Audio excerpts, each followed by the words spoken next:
My name is Tom Bernard, and I'm in the business of making and buying and distributing movies. It could be a script, it could be a finished film, and when this happens, many things go through my mind when I'm deciding to finance a script or finish a movie. And the first and foremost question that we want to answer when we do that is, can we make this movie work in the marketplace? And so you ask smaller questions like, will the critics respond to it? Is the talent eloquent enough to, launch a media campaign? Where will we open it? What time of year? Is there awards potential? Who's the audience? But I want to talk about the area which always fascinates me, and I call it the wild card factor. It's what current events in the culture of the moment can elevate a film's success to a higher level. And I've got a few examples which I'll try and get in. Okay. I'm always amazed at how much the impact of the media of the culture of the moment can turn even the most esoteric and mediocre movie into a film that's remembered for the ages. And here we go. So March 16th, 1979, a movie called The China Syndrome opened to modest box office in New York and LA. Vincent Canby of the New York Times wrote in his review, "This film evokes the spectacle of terrifying things that might happen should there be a lapse in the safety procedures at an electrical generating power plant by nuclear energy." March 28th, 1979, 4 a.m. 3 Mile Island nuclear plant has a catastrophic accident, becomes world news. The China Syndrome's box office goes through the roof. It gets nominated for 4 Oscars. All in all, it performs way beyond the quality of the film, which was more like a potboiler airport or Poseidon adventure. And one could even say it inspired The Simpsons. We released one of the classics in American independent cinema in 1991 called Slacker. It was a movie that was set in Austin, Texas, about a group of 20-something people that graduated. They were highly educated. They talked about books. They went to movies. They were totally cultured, but they worked in restaurants and cafes and had no ambition whatsoever. Our goal to make the movie work was to integrate the word slacker into the culture.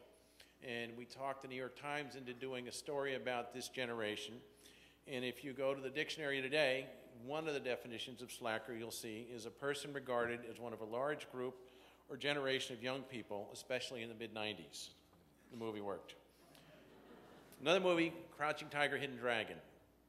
We got the script in 1998. It was, to us, a solid art movie. It was Ang Lee, great director. And then we saw it, and we went, holy shit, we got a shot to make this thing big.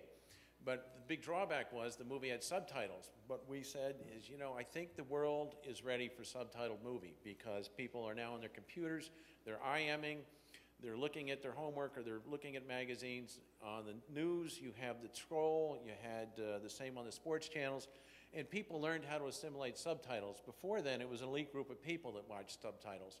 And they had a way of processing it, but if you asked your average neighbor, hey, how do you read your subtitles? They'd say, well, I look at the picture, I read the words, or somebody said, I read the words, I look at the picture, or some guy says, I don't read it all, I don't go. And, in Europe, they had dubbed movies, and people could assimilate the lips that didn't move to the dub guy. And so we felt, because Ang Lee was a guy who was born in Taiwan, educated at the University of Indiana, he directed it in the style of an American movie, we could pull it off. And lo and behold, the movie did $130 million at the box office. It was the largest foreign language film ever to this day. It was nominated for 10 Oscars and won the best foreign language film. Another movie that the culture influenced was Bowling for Columbine, opened October 9th, 2002. It was about, influenced by the shooting in Colorado, Columbine. And the planned date was this October. In August of 2002, there was a guy in D.C. that started picking people off on their porches. Random guy. The media went crazy. He started picking up the pace in September. It was national news. A debate on gun control started to rage. And this movie sort of defined the debate. And it went on to make $58 million at the box office and win the Oscar. Because, again, time and place. Another movie, Who Killed the Electric Car? This was a movie that a guy came to us with a treatment in 2004. He said there was a car called the EV1.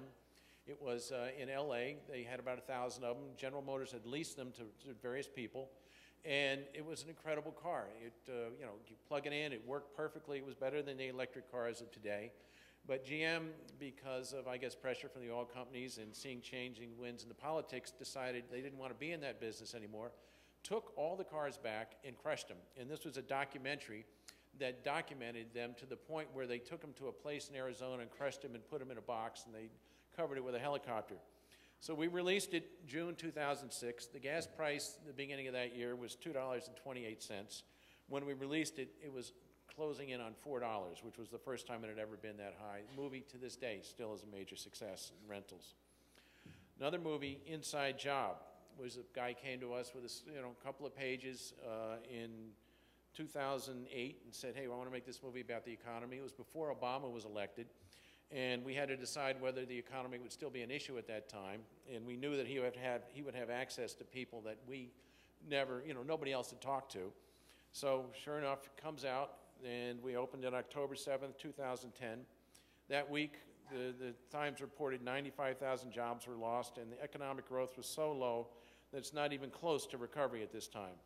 The movie went on to be one of the definitive movies about the financial crisis, won the Oscar, went $8 million for us, and it's still renting. My last movie I'll tell you about is a movie called SLC Punk.